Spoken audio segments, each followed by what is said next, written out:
Good afternoon, everybody, and welcome to Building Medieval 3. What are we doing? Characters, economy, and factions. Dynasties, economy, and factions. Yep. Everything medieval. I don't know what it is. It's as soon as we go live, I have an absolute mental blank of what the title of the stream is every time. It'll be an awful compilation one day. Welcome back to, I guess, us streaming. We've been away for about a month. The last time was our 10th anniversary Warhammer stream. We're back in the swing of things, and we will be kicking it off with a fantastic stream to come back to. Yes, we're very excited. I mean, we last streamed Med3 in the show and tell, right? Well, we talked about the HRE roster. Yeah. But yeah, we've got some very exciting stuff lined up for you guys today. So yeah, very excited. I am just turning down the background music for everyone because they can't hear over the music, but that's fine. That'll be fixed now. To repeat? Nope, by the time they hear it, because what I'm now going to ask is, so this is our we said our third and a half stream for Medieval 3. So for those of you who didn't see it in the show and tell, we had a really cool section there, and I think we're going to be expanding a little bit on that at the start of this stream. Yep. Yes. But to kind of set expectations of what you guys are going to be able to see, you can see it along that bottom bar. So we're starting off characters and dynasties. We've got a few little bits to cover before that, but correct me if I'm wrong, that will be an in-game, footage, in-engine look. Yes, we're going to be showing campaign. I mean, the first time we streamed back in December, we showed campaign, and then we're back again looking at campaign today. Yeah. And then following that, we'll have a big bulk of trade and economy, which is a very important topic to kind of the simulation of the game. I think some of that will be showing with in-engine as well. Some of it will be in, yep. Mm-hmm. And then lastly, we've got factions and redacted, which is something we'll be...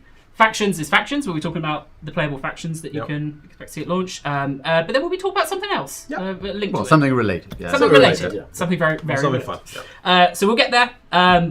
But first, we want to show you guys some in-engine footage.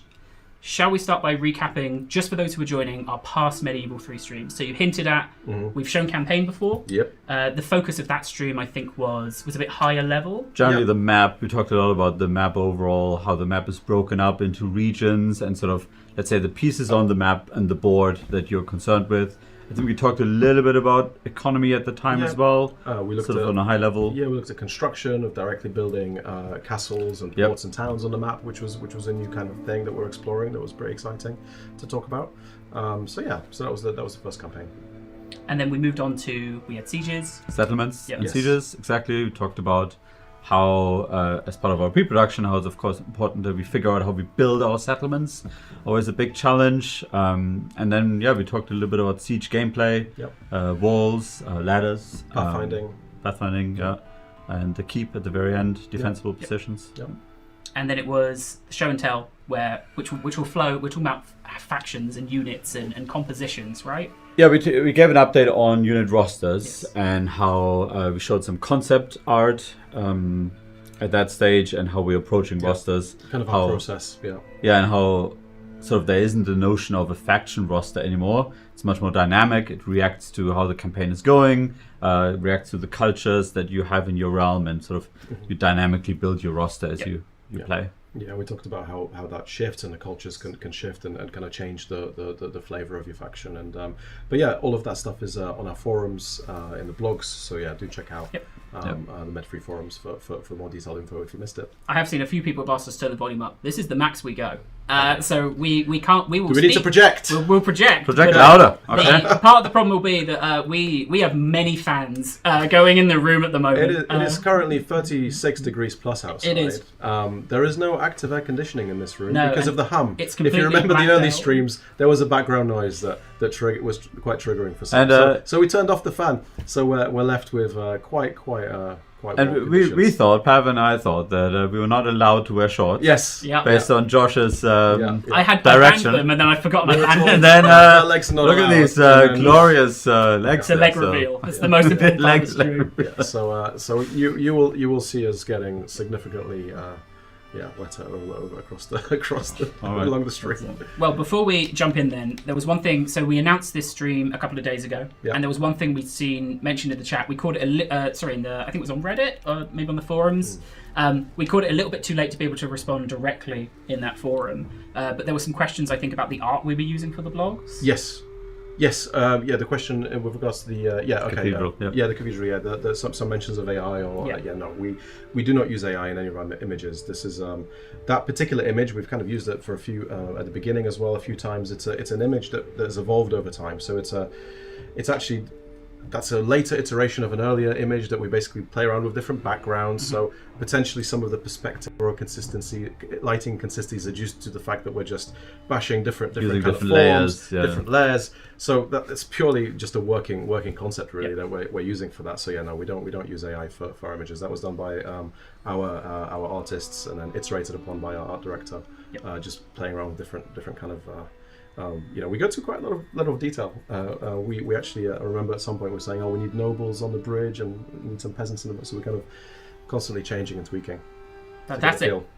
We just wanted to clarify that. Yep. So we won't dwell. I have just two more things and then we'll start ramping up. So the last one was what is pre-production? So for those who've come in and that term isn't familiar to them. Yeah, so when we announced Med3 back in December, we kind of showed the game. We kind of talked about how we were in early pre-production. The game is still in pre-production. Pre-production is the time when we're building the foundations for the game, where we're kind of doing the roster designs and figuring out how everything comes together. So those foundations are in place and ready for when the team grows in production.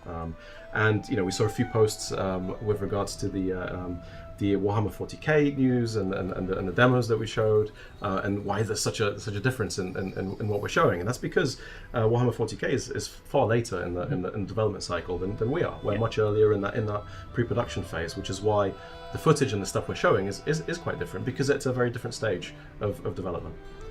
Yeah, I think internally we always talk about risk management, right? Like anything that's unknown or anything that might have unknown unknowns, right? Mm-hmm. That's a big focus during pre-production, where it's not so much about content or individual traits or individual details. It's about, okay, how is this all working from an experience, but also from a technical level, right?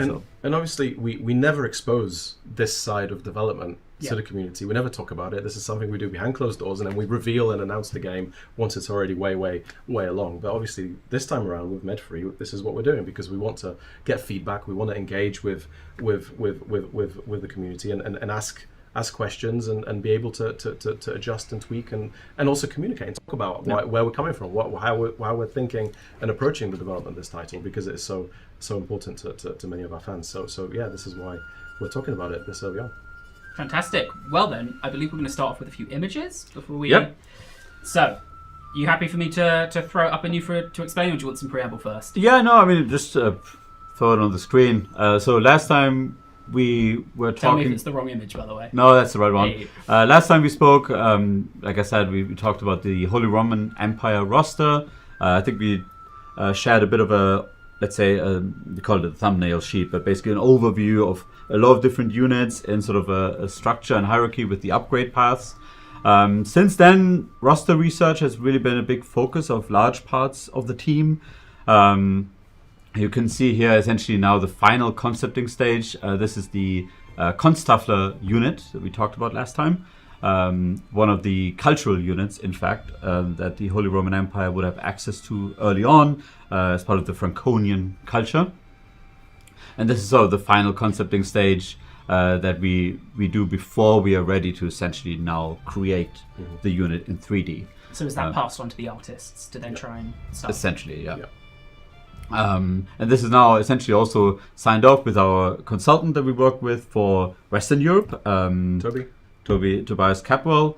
And since we last spoke, we also really expanded our consultant team, you could say. Tobias Capwell, he's sort of the expert for European arms and armor. We've already working with Professor Wilson, exactly, who's sort of the expert for the Holy Roman Empire and for sort of overall Western Europe. And since then, recently, we started collaborating with Professor Jonathan Phillips, who is the professor for Crusading History, which is a really cool job title, slightly jealous, who's going to help us overall with the Crusades, but also generally the Middle Eastern realms. He has a really, let's say, a really good objective look at, let's say, the Fatimids, Ayyubids, and these dynasties. And we're working with Arthur Beale, who's the assistant curator for Ottoman, Middle Eastern, and Asian arms and armor at the Wallace Collection. Well Fit remembered. And, he's going to help us with a lot of the Middle Eastern rosters, sort of in that Seljuk realm.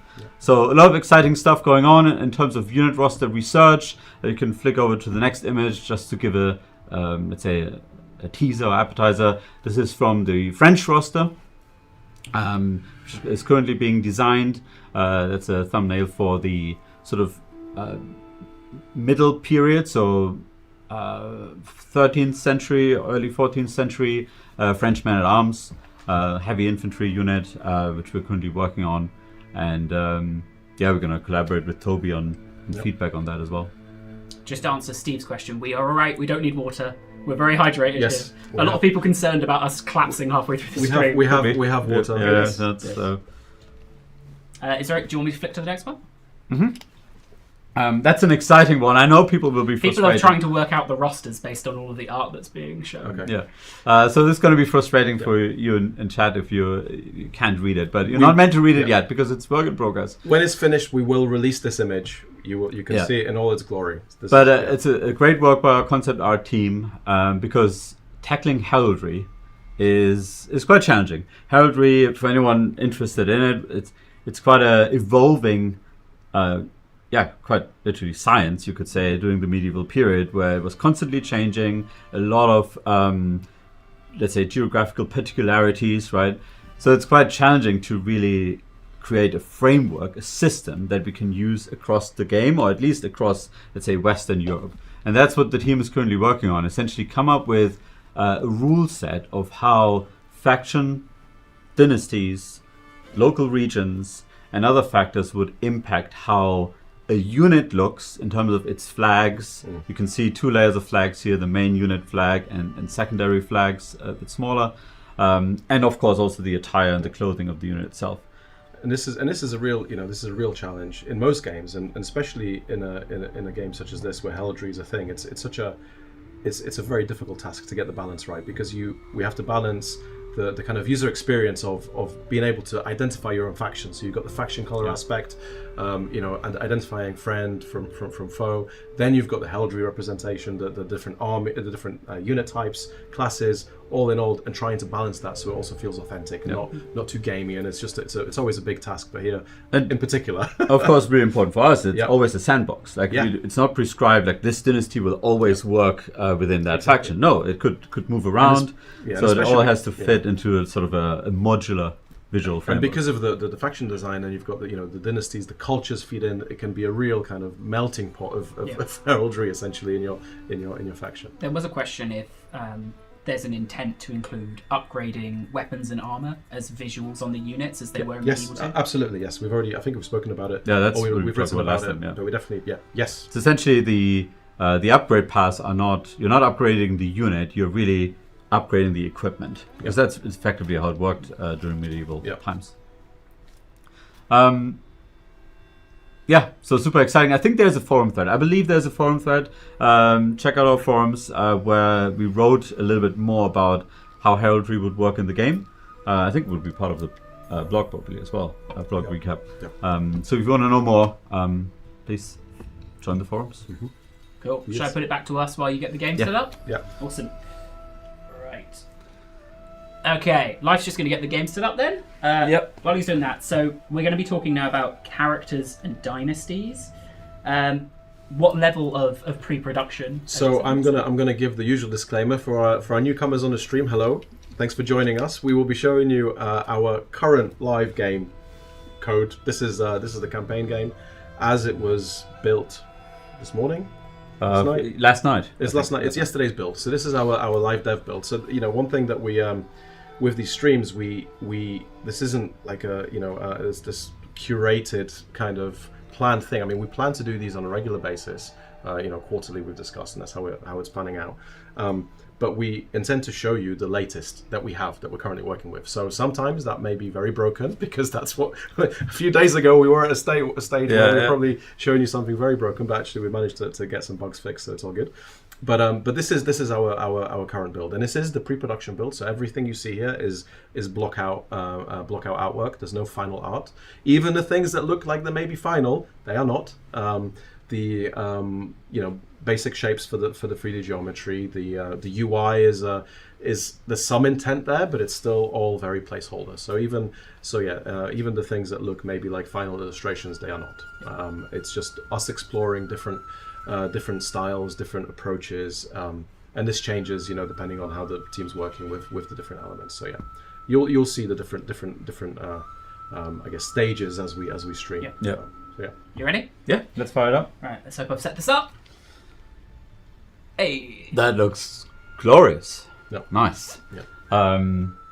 Yeah, I think one of the things we talked about right from the start was our new engine, right, YOHOYOHO, and how the fact that we can really experiment so much already is a big sort of testament to that. But it also means that sometimes we get a little hiccups. Like we had a few days ago, the ocean was had evaporated, was no longer there, and we got that one fixed. But there's still reverse global a warming. week before that, we had no buildings or characters displayed. Yeah, everything was underground. So one thing worth mentioning: we have no roads currently. So apologies, roads have disappeared. But that's just game dev. And there will be, for those of you who are sensitive to like flickering lines, there may be a few of them in there. So we are back in our campaign sort of petri dish early on in Iberia. I think in the first stream we talked a lot about why Iberia. It is a good microcosm of the entire medieval world. Like we have all the religions there. We have a lot of different cultures. Basically everything we feel like is integral to the medieval theatre overall is present in Iberia. So it's an exciting, smaller, zoomed-in space, essentially, to work in. A lot of things have changed, of course, since we last looked at it, but the main thing to start with is characters. Last time, and we looked at it in December, we wouldn't have had the notion of a character in the campaign at all. There's, of course, a lot that goes into that. It's a thing that lives on the map, or certainly we want it to be able to navigate on the map, locomote across, pathfind. So there were, let's say, logical pieces that had to be put in place by the team. But characters are integral for any total war game. And of course with Med 3 and let's say the legacy we're tapping into with Med 2, characters are really iconic. So since then, we essentially worked on bringing back characters as a core piece of the campaign. We can see here we have Odono of Ivrea. He's, I think, our faction leader right now. This is now the characters are let's say bespokely authored. They're procedurally generated right now. But he's our faction leader, and I think we know a few really important core pieces we care about for characters. We want to bring back attributes. We want to really lean into traits. There was recently a longer discussion in the forums around are we going to bring back skill trees, and currently we intend not to. We feel like it's much more appropriate for, let's say, our approach, the simulation, a sandbox, a game that responds to you, that ultimately characters will develop sort of traits or skill-like traits over time and as you use them. But then, of course, an important part as well is how do you use characters? And one thing we are sure about right from the start is we want to get away with, or move away from, the notion of generals, agents of specific classes. You have powerful characters in your realm. We talked about how these are essentially your, let's say, the next feudal layer underneath the crown, the important dukes and earls of your realm, the powerful people. And yeah, sometimes they lead armies, and sometimes you send them to a neighboring realm to engage in diplomacy, right? So I think that universal use is really important. It's entirely up to you how you choose to use them, and they kind of, their traits will speak to what they're potentially good at, right? So is that the more you're using them in one kind of role, the more traits, the more they pick up that they're doing that kind of thing, or? Yeah, and I think this can lead to really cool, let's say, dilemmas or situations where, okay, you're at war, all your powerful, great, let's say, capable, competent people, they're generals, and now there's a food crisis somewhere on the other side of your realm. Who do you send, right? And I think that makes almost like characters like a really important scarce resource. Like, where do you prioritize? So just to underpin that, previously you would have generals, you would have agents and different classes of agents. Here we just have characters. Yep. There's no, and then you choose where you place them.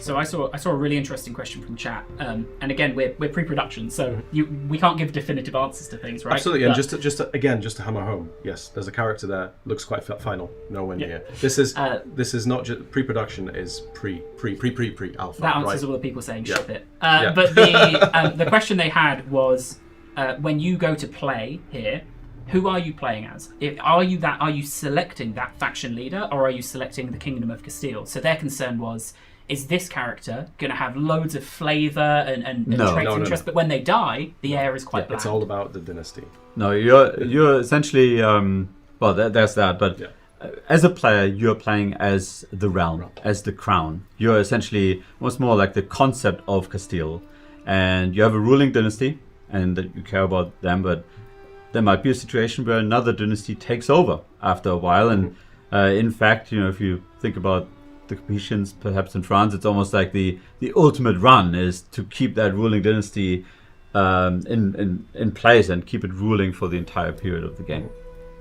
So you're not selecting characters, you're selecting realms or factions, and the dynasties are the important pieces that you care about. Because one thing we talked about, certainly in the forums, I'm not sure if you talked about it on stream, but the timeline. That we want to cover 300 years of history for the exciting progression of the medieval era you go through. So named characters will come and go. Big named characters will come, but they will go. It's about that kind of the realm and the dynasties persisting over time. And I guess, like in Medieval 2 and other titles, it's making the generic characters become as interesting as the named characters. Well, that's right? that's it as well. Yeah. Like in your game, you might have King Joshua, who becomes the greatest general of all time, and that's your story. Or a character emerges from battle as a man of the hour and becomes We're going to talk more about dynasties in a bit. We are. First, a few things about characters. So, they would have different roles. So there can be generals, but they can also, fulfill, let's say, civic duties. Certainly inspired by past agents that you could send across your map, like merchants in Med 2 or diplomats in Rome 2. Also a bit inspired by assignments from Three Kingdoms, where you could send characters to specific places to essentially bolster the economy there. And you would have very similar actions available to you here. So, for example, perhaps our king could go in and say, okay, I'm going to oversee construction in that local region. So you can really, let's say, send these powerful characters to important places on your realm, to boost the economy, to perhaps calm down any local uprisings, public order problems, and so forth. And then of course an important part is that they're part of dynasties. So as you were saying, Pav, characters come and go. So one thing we feel like we learned a lot from past games is how important persistent progression is, right? Like if you have a great character, a great general, a great administrator, a great diplomat, they die after a few turns. That can be really frustrating. So we talk a lot about how can we make sure that this sense of progression is carried through with the dynasty. Imagine you have a character who gets the trait like competent siege defender, right? So he defended a few important siege battles. Could that trait be inherited to his children, right? And then they pick it up. Or if you have multiple characters in a dynasty that all had a lot of great battles and siege experiences, perhaps that dynasty is actually developing a tradition for sieges. So any character from that dynasty has now a greater chance or higher aptitude to develop siege boosting traits, right? So in that sense, you're using characters, you are acquiring, let's say, traits and skills with characters, but they feed back into the dynasty so that future generations benefit from it. It's cool. So almost like your house is known as Yeah, exactly. We are you want someone to defend, you bring these people. And it's a nice way to keep an essence of those characters, kind of continuing throughout the dynasty, because again, they're only there for a lifespan, but you get to they have an influence on the legacy and your progression. And it's not just, let's say, the raw skills, right? It's also a bit of that personality, right? And the whole Hotspurs analogy comes to mind, right? Where you almost have that dynasty who's known for, there may be skilled administrators, but they're also really hot-headed, or they are quite cunning. They're all cunning, in the north. Yeah. That sort of thing where you build that personality around the dynasty. The untrustworthy.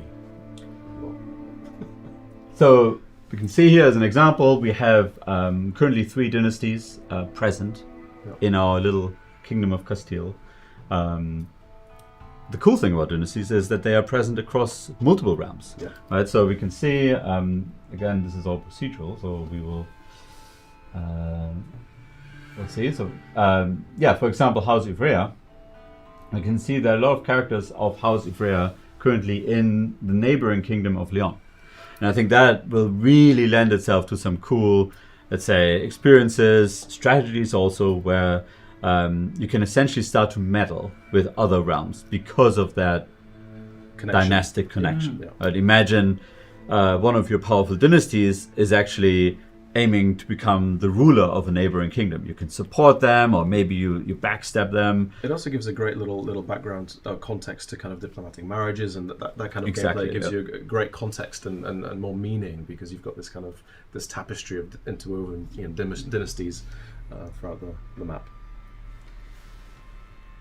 So dynasties, they will carry a lot of your progression. They're like in past games when you had your famous characters you cared about. Here it's really the dynasties you care about and the various characters within it. But they can also sometimes cause trouble, right? We talk a lot internally how Medieval 3 is really about you, let's say, exerting your will over the medieval world. You're going out to dominate the medieval world through conquest, through diplomacy, economy, but also politically. And you actually wrestling with those internal forces within your realm is really important. And not all the dynasties are always, trying to help you. They sometimes try to topple you or try to exert their will over your realm. I think you're actually answering a question I've seen a few times of, can dynasties take over another faction? Yes. Overthrow a princess, or... Yeah, no, exactly. And internally we always talk about the player feeling like the architect of the realm, right? That you're trying to build the kingdom of Castile how I want to build it. But those dynasties, they also want to have a say. They all want to be part of the architects, basically, and you have to wrestle with what they want to achieve. Yeah. That's where agendas come in. Agendas are essentially, you could say, political plays. They're political agendas, motions, you could say. Essentially things where people in your realm will say, hey, here's an issue, I think we should do that. And another character in your realm will say, well, hang on a minute, I have a counter proposal. And you as the crown, you now have to essentially meddle and navigate in that political drama. Can we change the framing? We cannot. We cannot change the framing, okay. Oh, that's unfortunate. You'll just have to read the we didn't think about that one. No, so apologies. We have a situation here where a character in our realm, Estefania Jimenez, she's part of House Jimenez and she's a royalist. She basically says, okay, well, we need more soldiers. And she's proposing essentially more religious tolerance so we can get more soldiers in our realm. And then on the flip side, Esteban of Lara, he is a pious character. He's saying, well, hang on, we should solve this issue by giving power to a holy knightly order. So that's now, let's say, the political play here. How are we solving our soldier shortage? Mm-hmm. Either through religious tolerance or by supporting a local order. But this isn't just, let's say, a dilemma where you get to make a decision. This is now the realm, like this drama playing out in your realm, and different characters within your realm are now starting to think about, okay, which side am I supporting? You can see this at the bottom here, where if you check Martin of Lara, he is a loyal character, so he will say, well, I'm actually, even though I'm part of House Lara, I'm supporting the cause of the royalist here because I'm loyal, right? So we can see here how it says what the appeals are of either side, and for this example agenda, it's essentially loyal characters that will appeal, the royalist side will appeal to loyal characters, and the let's say the knightly order side will appeal to pious characters, and then every character starts to take side. But there can be other factors as well. So for example, characters will be more likely to join the side of their dynastic leader, like the leader of the house. So you can check here. House Lara, for example, has a dynastic leader. They're currently part of the Kingdom of Aragon, so they will not be part of any internal agendas. But if that character was in our realm, then characters of that house would be more likely following them to their side. So that's one sort of way of essentially people, the powerful people in your realm, taking side for these problems. And we really intend them to be not just, okay, +5 food here or +20% gold income, but really quite foundational ways of how your faction changes. I mean, some of them could lead to real epic consequences, right? Yeah. You could potentially have civil wars spawning as a result of agendas going one way or another. Changing succession laws would be a classic one, right? Like where it really is quite a foundational, almost like how your realm build comes together is being changed by these agendas. And yeah, like you say, the idea here was how essentially little things can bubble up into big conflicts. Like, there was a dispute over trading rights with another realm, and that now, because powerful people take sides on each side, now suddenly a civil war is engulfing. And as here we have a tangible example as well. It's not just a plus or minus. You know, if you choose one option, it actually unlocks a whole new building chain that wasn't previously available. That can kind of change the way that you shape your realm. Now, what we wanted to achieve is essentially that political gameplay actually plays out on the map. So you're not just, let's say, doing political actions on the UI, spending currencies and whatnot, but there's actually spatial gameplay, how a large realm will be harder to wrestle with because of the distances, right? Like, I mean, that's a part of the problem of the Holy Roman Empire. So there's actually active gameplay for the player. And a big part of this would be swaying people to either side. So currently that works with the faction leader. We talked about how maybe later on you have special officers like the Chancellor who does this, who can use to do that. But our faction leader can now try to sway characters. So you can check here Berenguela. She's currently neutral. She's sort of conflicted. You know, she's loyal, so she kind of supports the loyalists, but she's also pious, so she's sort of conflicted. And we can try to sway her to the side of the knights, because we like knightly orders. You know, we want to build cool units, deals bold and whatnot. So we go here, and we can try to sway to join knights. Okay, and now we pray that it worked. No, that part. And it has not worked. It has failed. A critical fail. Okay. Yeah. I think there could be, cool gameplay, of course, around, how cunning or how gregarious, diplomatic is your faction leader. It can either work or fail. We might be thinking about building in resource investment as well. Obviously, with enough money, you might always be able to sway. Yeah. But in this case, it failed, and we can now see that the royalist side is gaining more and more traction. So we already have Berenguela supporting them. We know that Martin is also leaning towards the royalist. In theory, if we end turn again... Is that someone desperately trying to trade with you? Desperately wanting peace. But We're not ready yet. That's not the name of the game. Okay, Martin has... Oh, that's surprising. Nice. Was he... Oh, okay. So now it's essentially... It's a bit of a shame. Okay. It's now a stalemate, so you're basically having a situation where parts of the realm are... Basically, the realm is divided. you as the crown, you always get to decide, but you have to live with the consequences. In this case, because it's even, it's basically down to us how we decide. Yeah. But what's really cool is if you have more support on one side than the other, going against the will of the powerful people of the realm, that can have consequences. Like your legitimacy could be reduced, and that's where you can get into situations like rebellions popping up. Right? If everyone wants the succession laws to change, but you're saying no, I'm not changing it, then that's one reason how a civil war could break out. Yeah. So we can now say, okay, we're gonna support the local order, and as Pav was hinting at, we can now here in Burgos we can build a pilgrim hospice. That's essentially the first level in the knightly order headquarters, which will ultimately give us access to these units. Yeah.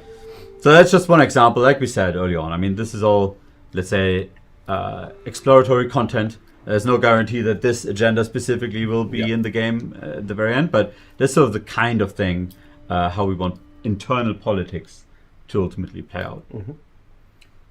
I see some people asking about build slots. I think we covered a lot of that in our very first stream. We have slotless construct. We don't have a limit on the amount of buildings because you they can said limited build slots. So no. No.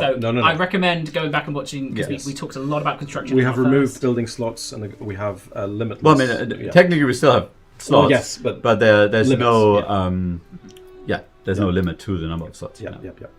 Cool. So, are we ready to ask our first questions? I think so. Probably forgotten some things, but we want to make sure we get time for the factions and redacted at the end. Yep. So, might be a long one today. The reason we do these streams is to keep you guys updated on what we're doing, but also to try and help funnel and give you guys more of an input into things like active decisions that we're trying to make, or things where community input would really help bolster some of our own ideas.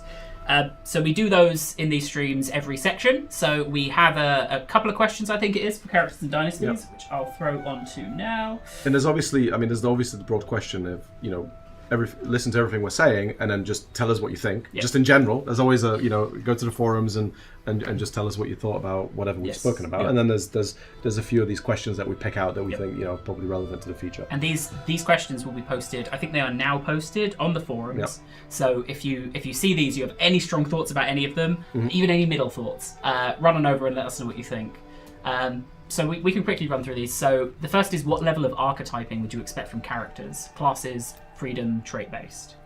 Yeah, so I think it ties a little bit into, I think in general we want to move away from, okay, here's a diplomat type character and he can only do diplomacy.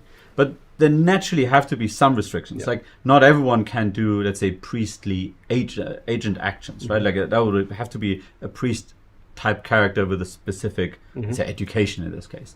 So we're definitely still exploring and thinking about how much we would lean into these roles, right? So do you have characters who will just never pick up the sword and be a general?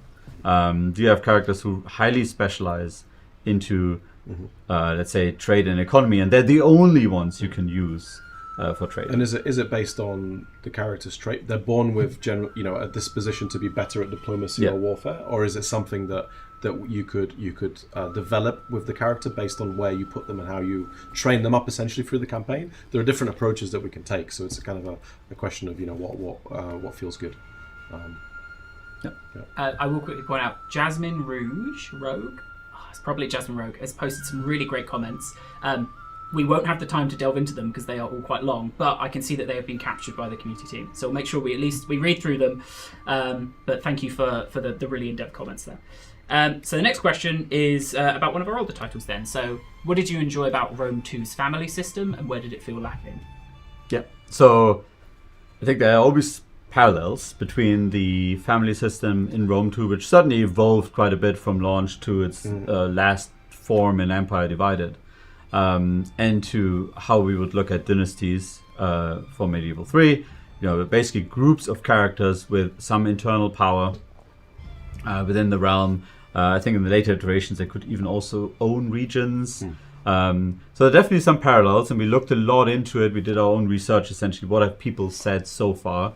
And I think one major lesson learned, we already talked about that, how important it is that character progression feeds into dynasty progression and feeds back into new characters.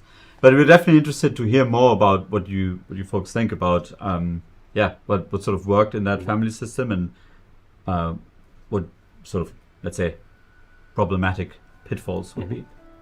And our last question then is, what kind of political plays or plots would you love to see represented? Yep, that's obviously an exciting space to explore. Just some cool options like, succession laws could change with these agendas.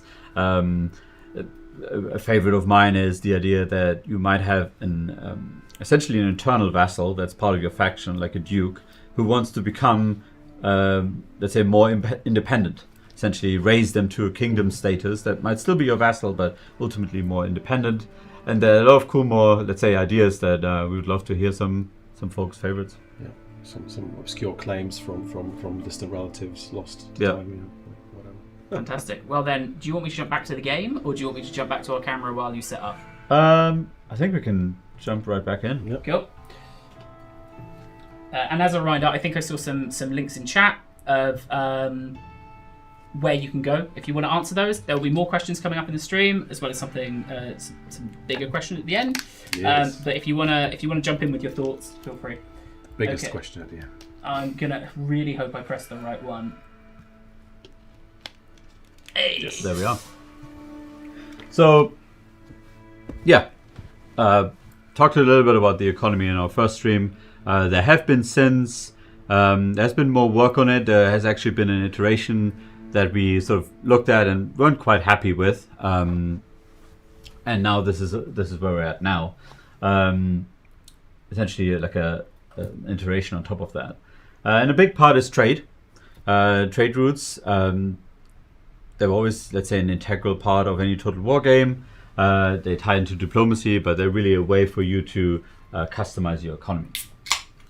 One thing we were really excited about, and it ties a bit into characters, is the idea that you actually use your characters to establish trade routes. A bit sort of almost like marrying our trade routes from past games with the Med2 merchants who would go to specific locations, right? So you could send a character to another region and actually use them to establish a trade route. The kicker here is what we're really excited about, maybe unreasonably excited, but they're no longer between factions, but between regions. That can mean between regions of different factions, but also between your own regions. Okay. Yeah. So, for example, now we send our character, can now set up a trade route between our capital, Burgos. Ooh.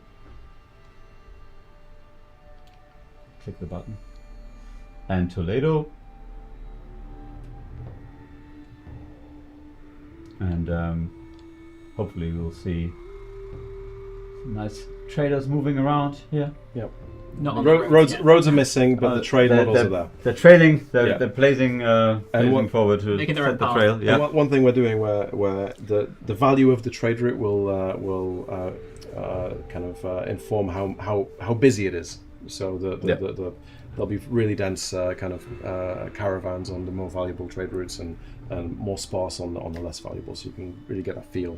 We had a really cool bug that unfortunately got fixed, where we had ships moving Trade ships, along the trade route, land ships. Effectively, that was really cool, and they were a bit more dense. So, but yeah, we are maybe overly, but we are super excited about the fact. Because for us, it's a brand new thing. Being able to trade within your own faction, between your own kind of towns, is it's something new that's very exciting. And it's sort of that, let's say, the fantasy of building your trade network, right? Like within your realm, but also beyond, and really customizing how trade flows.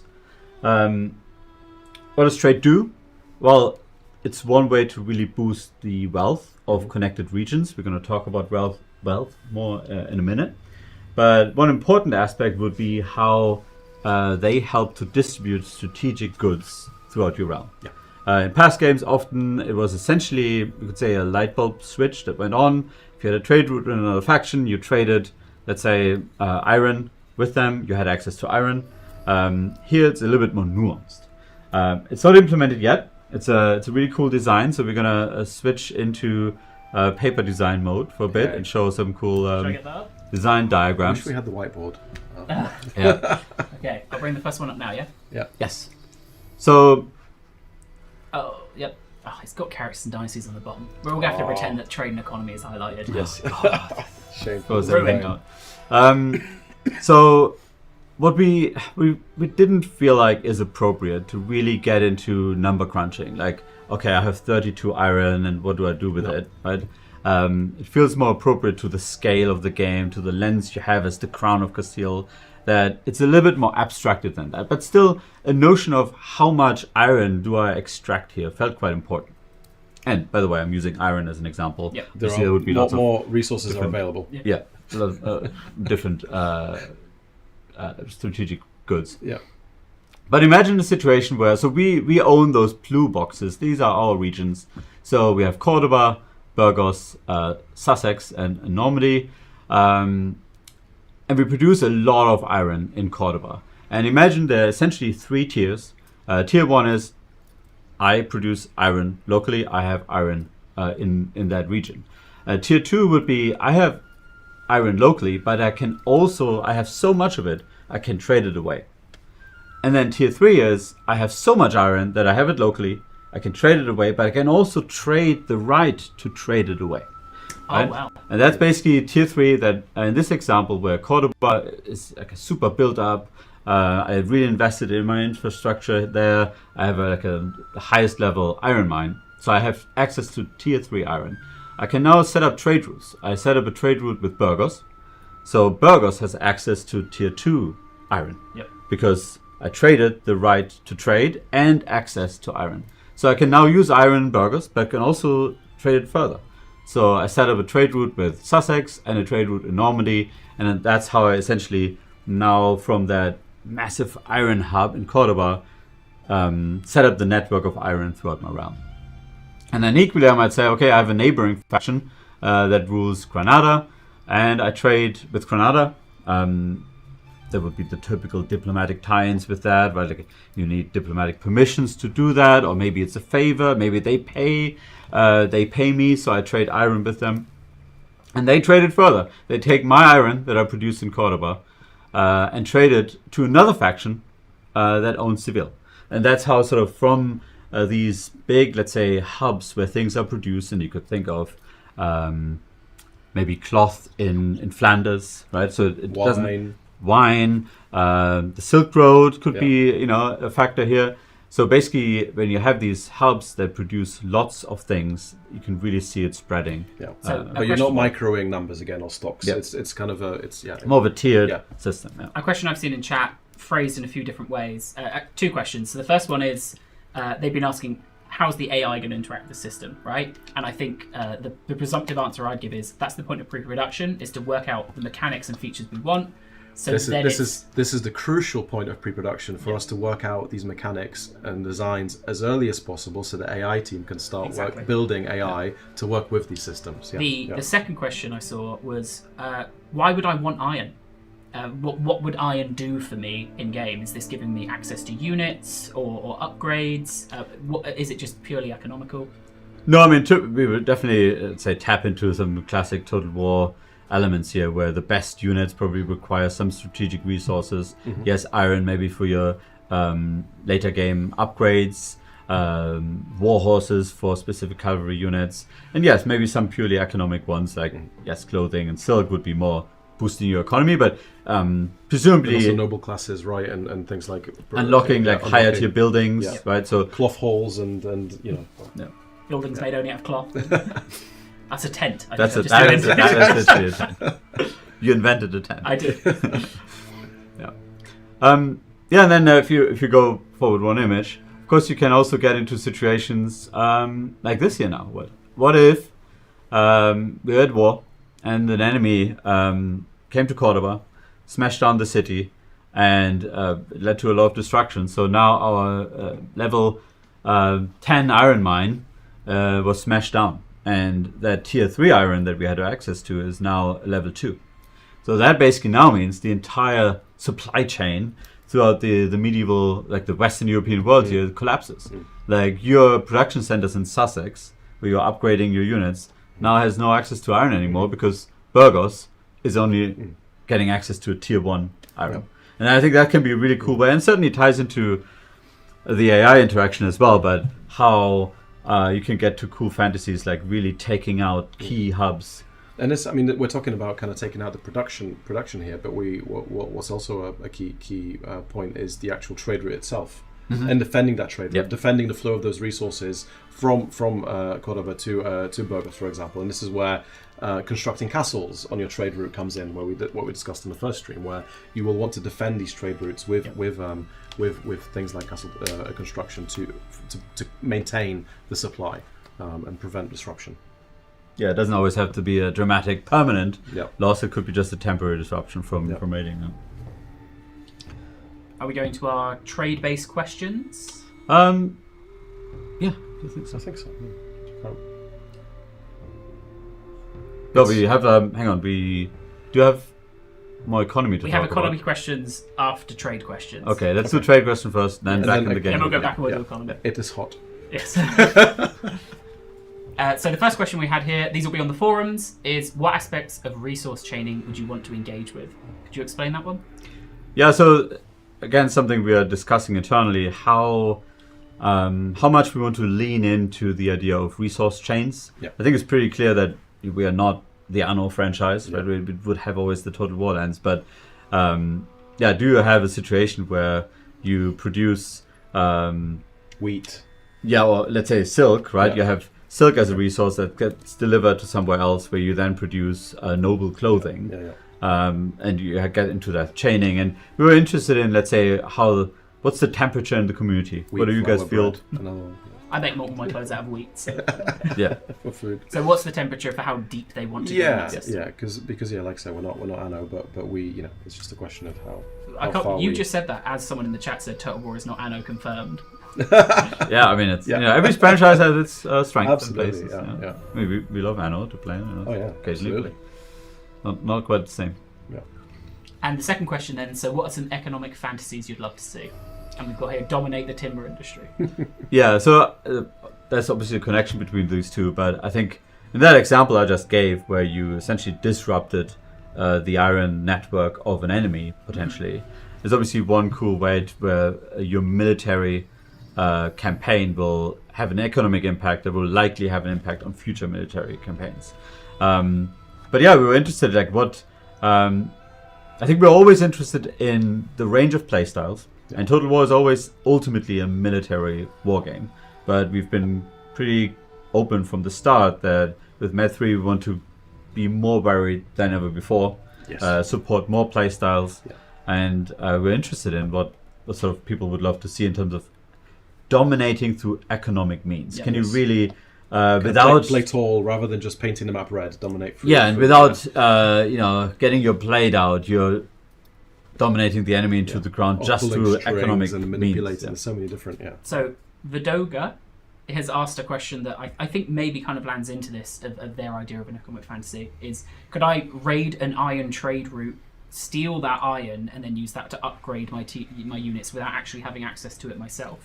Ooh. That's an interesting one. It would be. I don't think we would necessarily treat it as, you have a piece of iron, but I think it could be almost like a temporary trade access. route, right? Like a temporary trade route that you set up. But that's exactly what we're talking Yeah, about. I was gonna say, that's that the is an economic fantasy. So Yeah. do tell us, because that's exactly the stuff we're looking That's an for, to see how we can how we can like play. siphoning. It's like siphoning the. That's a good one. For a period of time as you're raiding. Yeah, that's good. Shall we move on to economy? Yeah. Do you want to go back to the game build? Mm-hmm.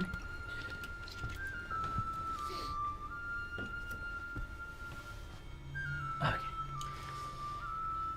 All right, economy. So internally, sometimes when we talk about the game, there's sort of a slide I always pull out with 3 questions on it that I really like. You wrote them. Yeah, I wrote them. So, it's basically what kingdom will you create, what dynasties will lead it, and what people will inhabit the realm. Right. So I think that's sort of what we always come back to, these layers. Like, what kind of version of the kingdom of Castile are you building? We talked about dynasties, right? Like, who are the powerful houses of the realm, and how are they helping, and how are they sometimes a thorn in your side?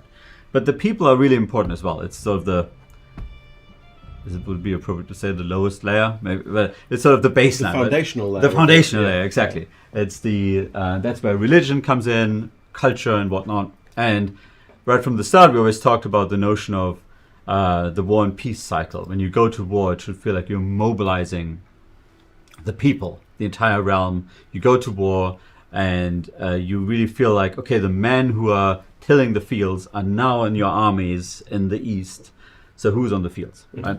And that's where one thing we started to look at, and people might have discovered it in the game here already, but the notion of effectively workforce.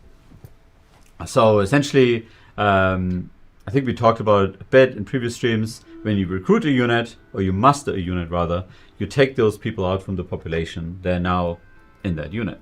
But equally, buildings effectively do the same. So when you construct a building, you raise the demand of workforce from our 3 population classes. They're still not necessarily the final set that we have, but it's the 3 baseline groups we always think about: peasantry, townsfolk, and nobility. And every building you build will essentially have a workforce demand from these population classes. And that creates this direct friction where I've now upgraded my building, I have a booming economy because workforce is exactly ideal to the demand, but now I need to raise an army. So now I'm reducing my available workforce, which then ultimately reduces the output of the buildings. So we can see here, for example, here's a Forge Works building. It will be an upgrade to the smithies. We can see that it would increase the base demand of your urban population. Now, of course, we also want to make sure we reward players for having a surplus. So if you have more people than you need, it gives you a little boost as well. But generally, it's most efficient to essentially always upgrade your buildings to essentially match that 1-to-1, which gives you the highest efficiency. But it will also mean you're more susceptible. If you're suddenly, you go to war, you lost an army, you need to replenish, you draw more workforce away from your lands, you will really feel that economic impact.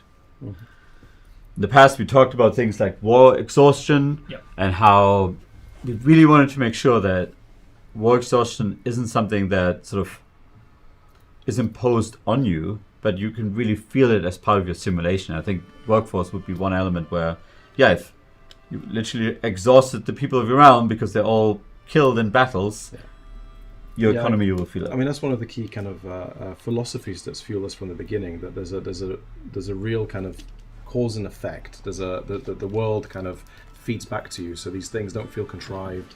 They contrived game constraints. It's basically it's the result of your actions and all of the systems that are interplaying and within the campaign. So you understand where this is coming from. It's the effect of the choices that you've made. Now, our 3 population groups, they have sort of relatively clear focal points right now.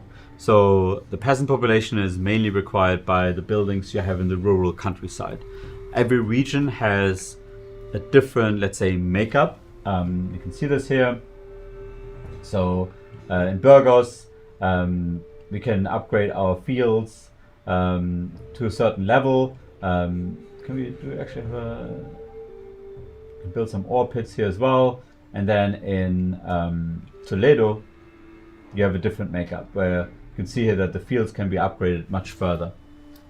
So the idea that certain regions will have a higher, could say, aptitude to be developed in certain ways, and that's sort of the population, or that's the building types where you mainly need your peasants.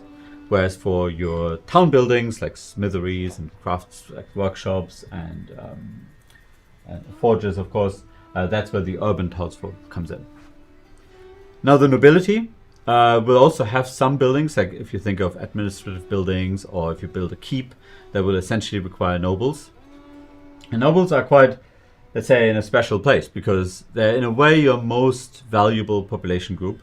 You can see just from the numbers how, and these numbers are obviously not final, but the magnitude is sort of roughly in an interesting space how we would want things to be, where I currently have almost 500 nobles in New Castile, so around Toledo.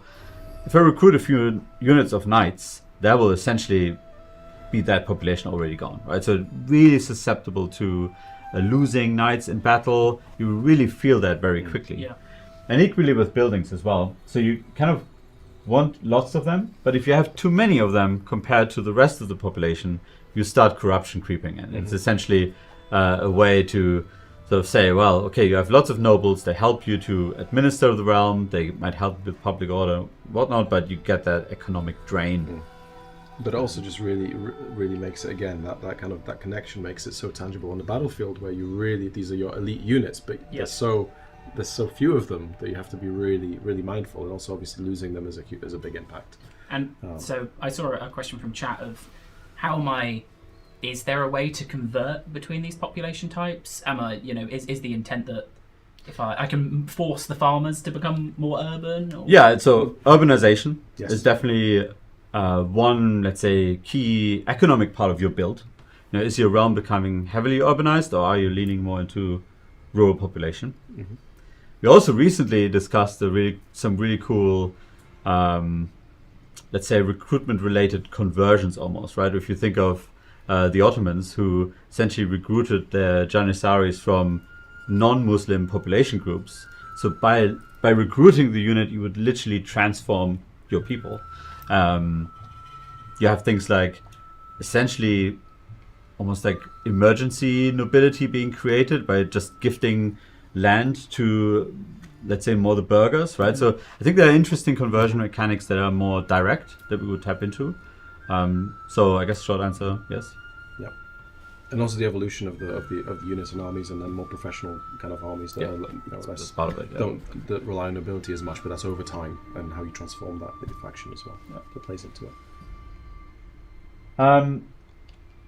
6 months ago, we talked a lot about wealth and how we want to make sure that there's a physical, let's say, representation of wealth. Like you can take wealth from a region by sacking the land.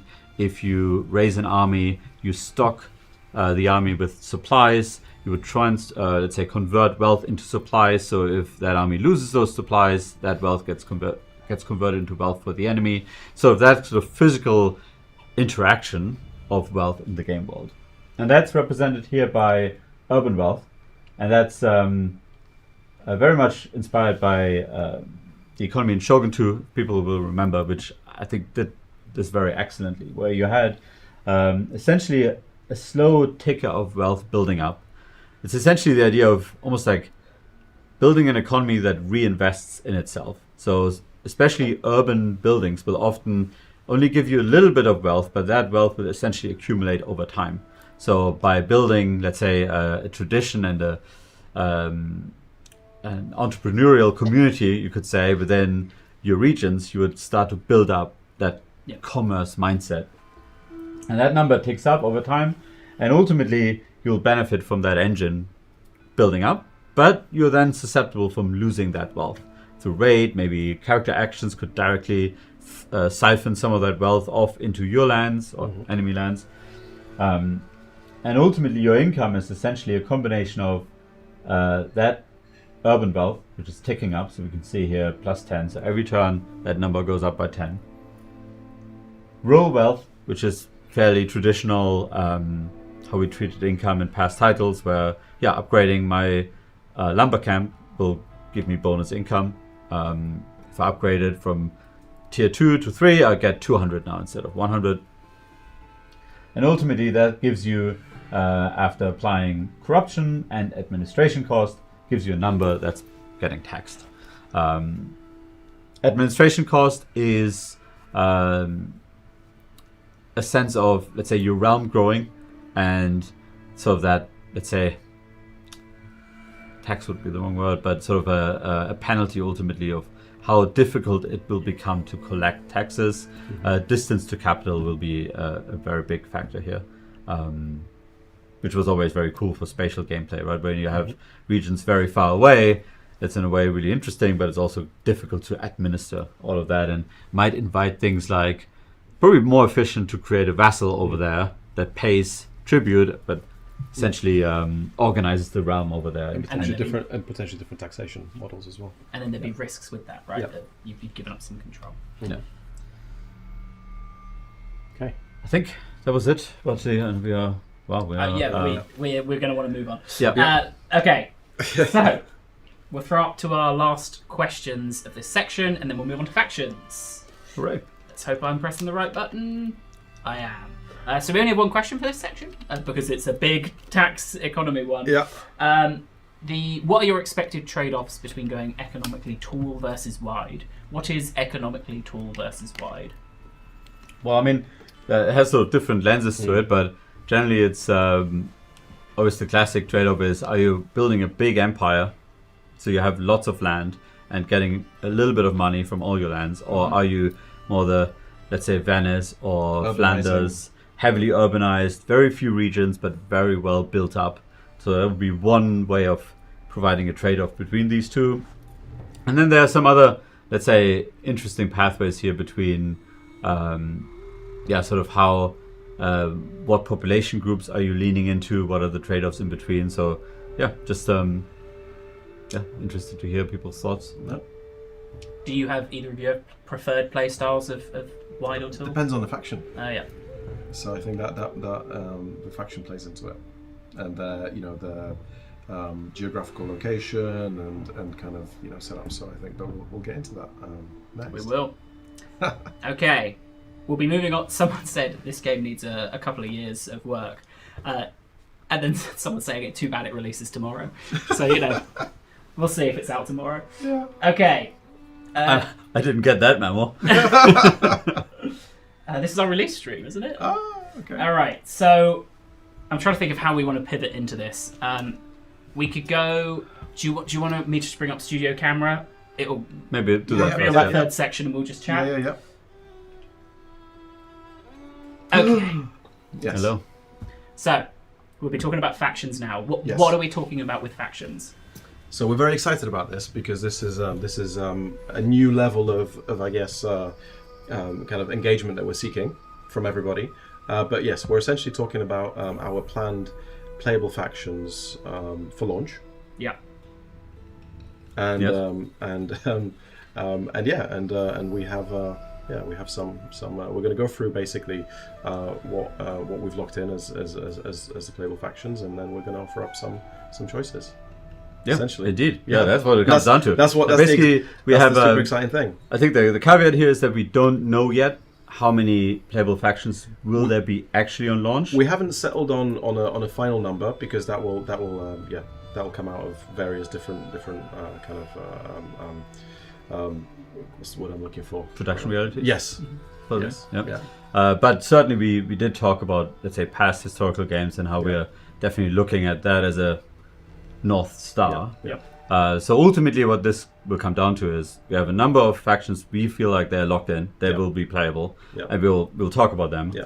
And then an unknown number of additional slots, and we will ask all of you to vote and prioritize. Yeah, so essentially we're going to go through, we're going to take you through what we've locked down as our locked factions, and then we're going to go through a long list of options that It's like 24. Yeah, because what we're looking for, Oh, I do. Yeah. Do Say my own. Yeah. And these this vote is essentially to aid us in prioritizing the factions that we pre-produce, because again we talked about pre-production being a point at which we lay those foundations. That involves researching the various factions, building up the rosters, the faction mechanics, all of these things.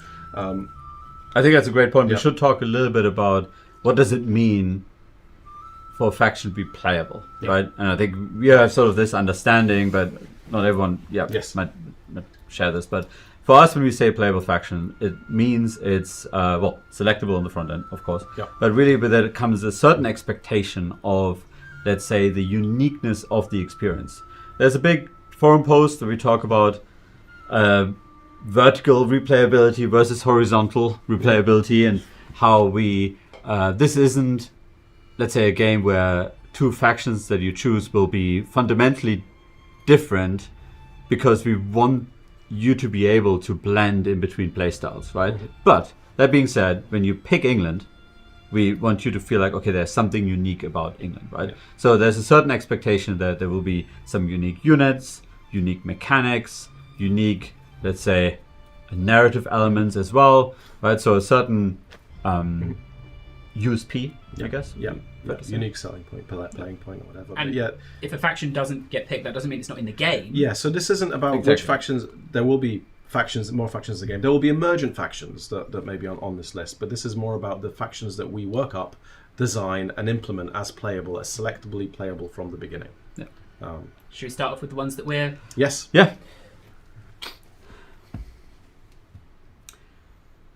So, we should talk about the map first. You want Yes. to talk about the Yeah, map? I mean we've spoken about our map extents in previous posts. This is this is a kind of a rough outline of where we're starting off, which is roughly Attila, Metu. It's to be fair with the audience, it's a little bit smaller than Attila in terms of geographical extent, but also to be fair, and I hope you folks would have, let's say, seen this in the build already, that we are so much more detailed. Yeah. Right? The scale is far greater. And if you think about, let's talk about Empire, which had arguably the largest map because it was the globe. It was very zoomed out, right? And we are so much more detailed here. So I think in terms of map size, it's the biggest map we've ever done. We are way bigger. But in terms of geographical outline, this is what we are at launch. Currently, what we're thinking of.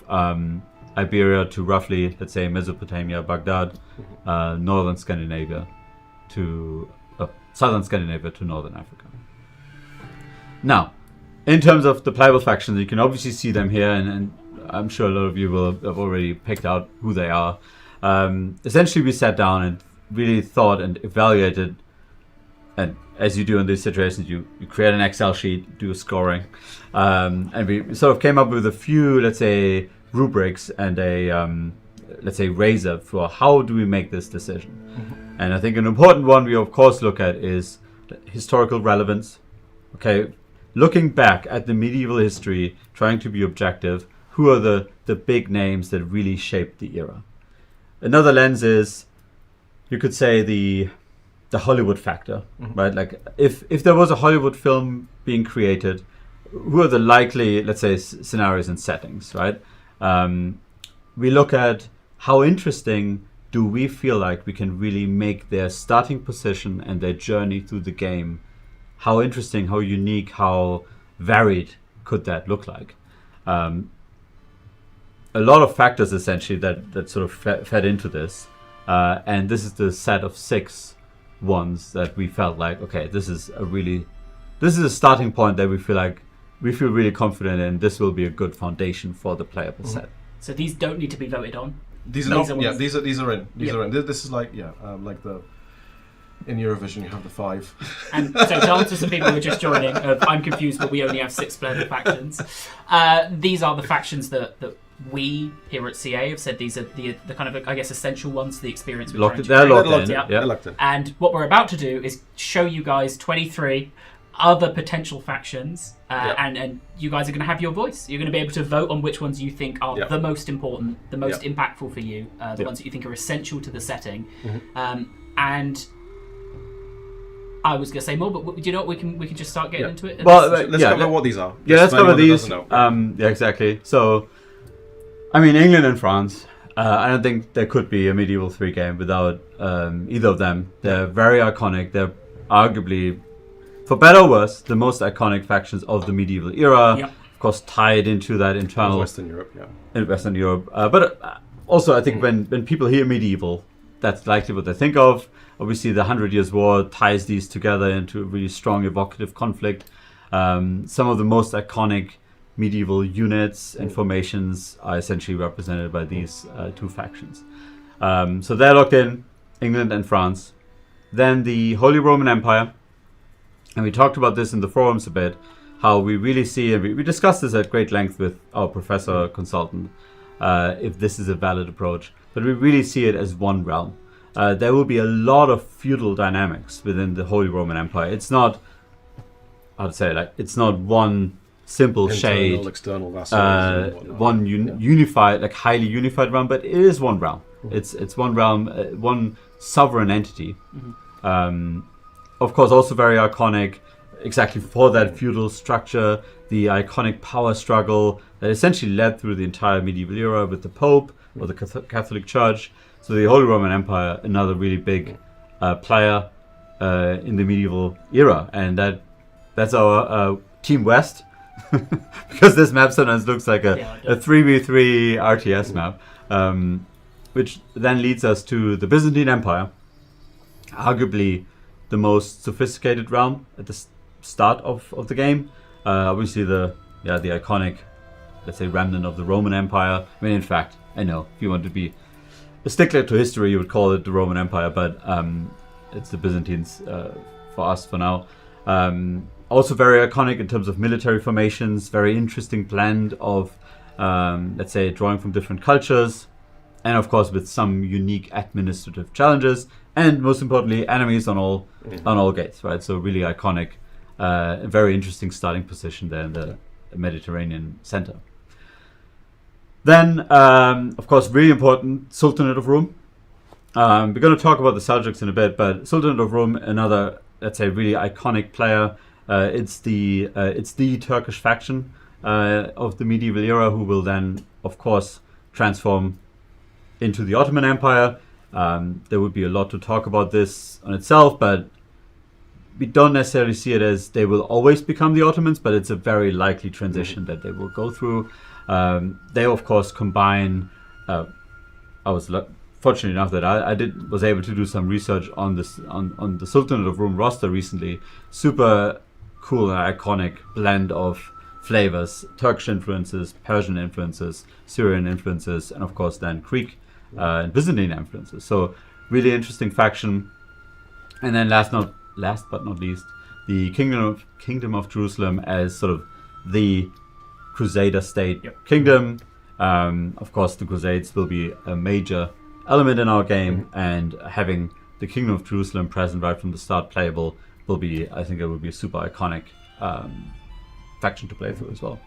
I've seen so many people in chat saying, "Where is?" Let's go to the rest. Every faction that they've listed is an option for them to be able to vote on. I've seen so far. All right, shall we? Yes, let's do it. We've got not a huge amount of time to get through a huge amount of factions, so this is going to be the map where we're going to start populating. I've bunched these up into rough groupings, so we'll reveal them one at a time. We'll have a quick chat about why people should vote for that faction, and then we'll go on to the next. So starting us off. Hopefully that's readable. It's barely readable for me. I need my glasses.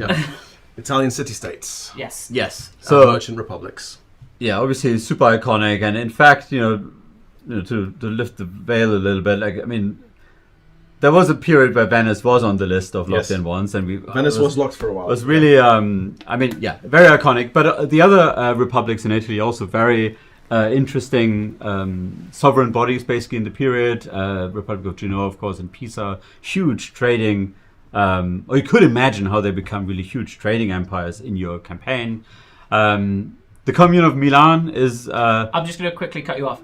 Do not you're putting the numbers in chat like you think that's the vote. We will reveal how you can vote. There is there's going to be a survey where you can choose, you can make your votes.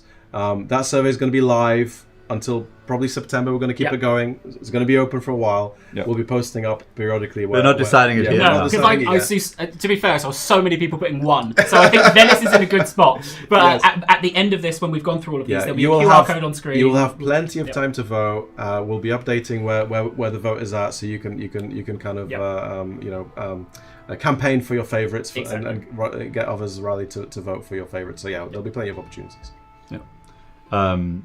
Milan, another, let's say, it was quite an important player in all these imperial wars between the Holy Roman Empire and the Italian holdings. And there's a little bit of that Med 2 nostalgia factor here. Let's not beat around the bush. But so we wanted to give it out as a vote as well. For sure. Also, something that we didn't mention, we are dropping, if we haven't already, a blog that covers this in more detail. About 20 minutes. Our thinking about this, behind this. Also calls out some of the notable omissions that you'll see, and why they're not there. We'll if we don't get to cover that, it'll all be in the blog. Someone asked how many they can vote for. We will go into all the voting details just as we get to the end. For now, we'll run through who your options will be. Should we go to the next, or you still got? Yeah, let's go to the next. Let's keep going. Right. realms. This is going to be Europe. this is going to be painful for you, of course, Pav. Yeah, obviously everybody should vote for number 5. Don't start spamming Poland 5, is a please. must. Tampering. That's what I'll be voting for, of course. Yes, yeah, yeah. Of course, some really iconic factions here as well. Kingdom of Poland, yeah, or Duchy, rather, at the beginning of the game. Yeah. Hungary and the theme of Bulgaria. I think generally our approach here was to really look at, let's say, what were the sovereign political bodies on the map. Sometimes that straddles the line a little bit, right? Like Bulgaria was certainly like firmly a theme of the Byzantines at the period. Would probably be more of a vassal kind of starting situation. And the other ones would be certainly so the iconic kingdoms of the east of Eastern Europe. Let's go next. So many people were asking for Scotland in chat, so Yep. I think there's going to be a lot of people glad to see it's an option for the vote. Yep. I had a comment from one of our team members who's from Scotland that why is that a northern kingdom? This is more of a practical clustering. Obviously, there's a big difference between Scotland and Norway, but yeah, so Scotland certainly is quite an iconic player as well of the medieval era, small but iconic. And then the 3 Scandinavian kingdoms, we're certainly aware of the thread we had in the forums, which was a bit of an unofficial community vote, and which sort of inspired this a little bit, to be fair. Where some of these were quite high up, so we're curious to see, but certainly interesting factions as well. Yes. Next up. Yeah. I can't even remember what order I put this I in. don't know, yeah. Iberian powers. There we go. Yes, Iberia, of course, currently our petri dish, and certainly in a very interesting, sort of encapsulated sandbox throughout the medieval era with the Reconquista, a lot of cool military units as well here. And a lot of diplomatic meddling between these, because the houses and dynasties, as we talked about today, were very intertwined between these kingdoms. So it could be a really interesting place. And to be clear, it's not like if they vote for Castile, that doesn't mean Portugal and Aragon aren't in game. Right? Exactly. This This is is a playable faction. All of these would be, I mean, we can't guarantee it, but it would be safe to assume that we intend to put all of these on the map. Yeah. But they wouldn't be all playable. It's about prioritizing which, in the time that we have, which do we work up as fully fledged playable factions for launch, and it's just to inform the priorities of how we line up the work. Yeah. Okay, we ready? Yep. I think I've just clustered a bunch of single. Nope, that's the next one. Muslim empires.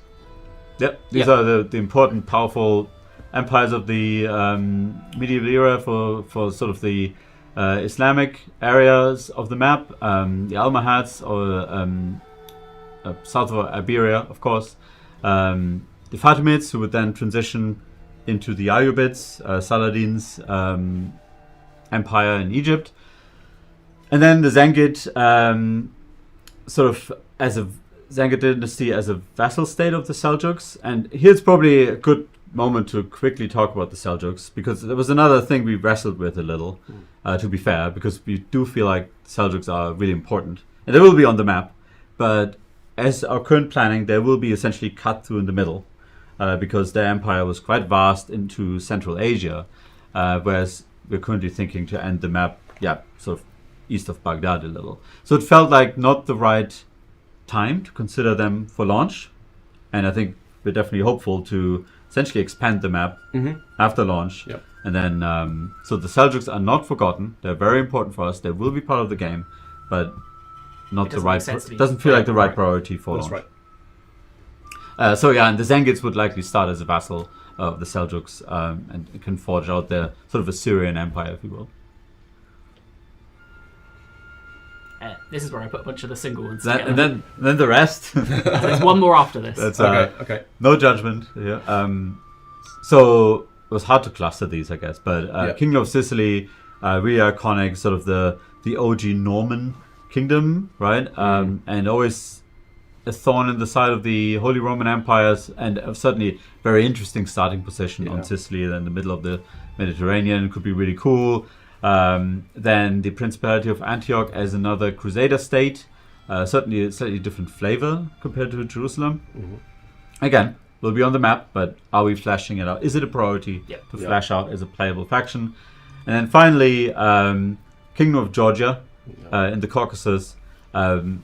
Actually, really quite a fascinating kingdom, really. Quite a lot of love for Georgia in the chat as well earlier on, I think. Yeah, sort of really at the edge of it's a classic Roman influenced world, you could say, with some really interesting roster opportunities. We looked into it a little bit as part of the Sultanate of Rum.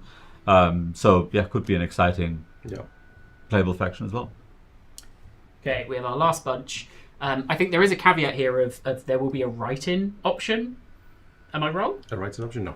There's no write-in option. So last we have the Balkan Realms. Yeah. There was a general any other. Well, there you go. Yeah, that's what it could be. The petition option. The petition. Yeah. I mean, we have the forums. There's always a write-in option on the forums. Yeah. Balkan Realms. The Principality of Serbia and Kingdom of Croatia. No. Certainly, they're in a sort of that melting pot of cultures and influences as well. Could be really interesting. East-west sort of symbiosis. Yeah. So that's the list. So in terms of the vote, do we have? Oh, okay. That's just the same. We will have. That was just so that we had one with all of them. Okay. No, it took me ages to put them all in the bubbles. No, I appreciate it. It's great. Yes. Thank you. But yes, I think to answer the question previously, everybody will get 4 votes. Yeah. So everybody gets to vote for their favorite top 4. Top 4. Yeah. Hopefully that's live now. I don't know if it's live at 5. Let me see. King Gobbo, Steve, as I know him, he told me it'll be pushed live in 10 minutes, and that was, I think, 8 minutes ago. So it's probably being pushed live right now. So you guys will be able to go and vote. That is our last and probably the biggest question we've ever asked. So 4, does that mean we're going to be picking 4 factions, or again we will because obviously not everybody's going to choose the same 4, so the list is going to be far longer. We're going to have a list of all of the factions in priority order based on the votes. And again, that's the list that we will pick from as we're building the rosters for the game. Obviously we'll have to balance the results in some way. If the only votes that come in are just the Italian states, we may have to add a little bit of design kind of direction and tweak that so we have a nice balance across the map. But again, largely we'll be drawing from this list as a priority. And I think we would be quite, let's say, excited to be transparent about that, right? Yeah, if it comes down to, okay, here's the situation, we will explain and try to reason and why we feel like, okay, we really got to push things around a little bit, but for now it's really about, we want to hear how you would prioritize or you all would prioritize this list. And the blog that we're dropping as well does speak to any summer missions that may be missing. We talked about the Seljuks and some others. Yeah, exactly, and that's largely down to the map extents that we have at launch. But when we're building the game in a way that we can expand the map, so those factions will come along when the time is right. Someone said only 4 of all that list. So they're getting a little taste of the experience you guys have to go through of trying to narrow down from so many options what's the priority for launch and what we really want to focus on. So, we said we'd include you, and that's the highs and the lows of having to make difficult choices of what's your priority. Well, definitely be, either way. It's always sad when you because that's the cool thing about history, right? There's always fascinating stuff. Like when we looked into the Kingdom of Georgia, I was like, oh yeah, I can totally see this being an amazing campaign, right? And making a cool faction out of it. So hopefully we'll get to all of it with due time. Yeah, absolutely. Well, I think that is pretty much our stream. Thank you everyone for all of the excitement and energy about the vote. I think this is probably the most impactful thing we've ever let the community kind of get their hands on in terms of shaping the future of a game. Yeah. So much as, when you boot up the game, you can see a faction, you can go, I voted for them, and that's why they're in there. So please do go and vote. So thank you for coming along to these streams. Thank you for engaging with the forums and the blogs. This is exactly what we want to do with MedFree. Obviously, we won't always be able to do everything that everybody wants, but again, this gives us the opportunity to be transparent about how what we're intending to do, why we're intending to do what we're doing, and kind of show you how we put the game together, as opposed to the norm of just announcing and then releasing. And the caveat I will give one more time is the factions that aren't picked, they are not going to be on the map. No. This is about who is playable, not who is present. And look, we're in pre-production. Things change. We may add to the list. Potentially, we may choose to pivot. We may choose to do more. This is a, you know, we shape the title as we, you know, as we develop, and you know, as the game takes shape, we tweak it. We may, you know, make changes. So it's nothing is set in stone at this stage of development, which is again why we're so able to kind of get this input and inform our priorities. Fantastic. Well, thank you both for coming on, showing more of the build. Pleasure as always. Thank you. My kind of general tidying up housework. Someone asked in chat, Josh, I know it's out of topic, but when's the end time stream? So our next stream will be on Tuesday, June 30th, which Technically is still June. which is June. Yep. That will be that is, I'd say, 95% locked in. There's still a few little bits and bobbins I'm working on. That will be a end times focused stream. I'm going to be so careful in the words I say now to not ruin things. That stream will be half focused on, as we'd spoken about, updates and new things coming in 9.0. We'll also talk a little bit about 8.1 and when you can expect that. We will also be, I believe, revealing another of the Lords of the End Times as it stands. So that'll be next Tuesday. Tune in for that. But otherwise, this has been Building Medieval 3, Dynasties, Characters. economy, Characters. factions, Trade. loads of Faction you know. vote. Thank you all so much for tuning in. We will see you Thank in you. the next stream. Thank you very much. Awesome. See ya. Bye.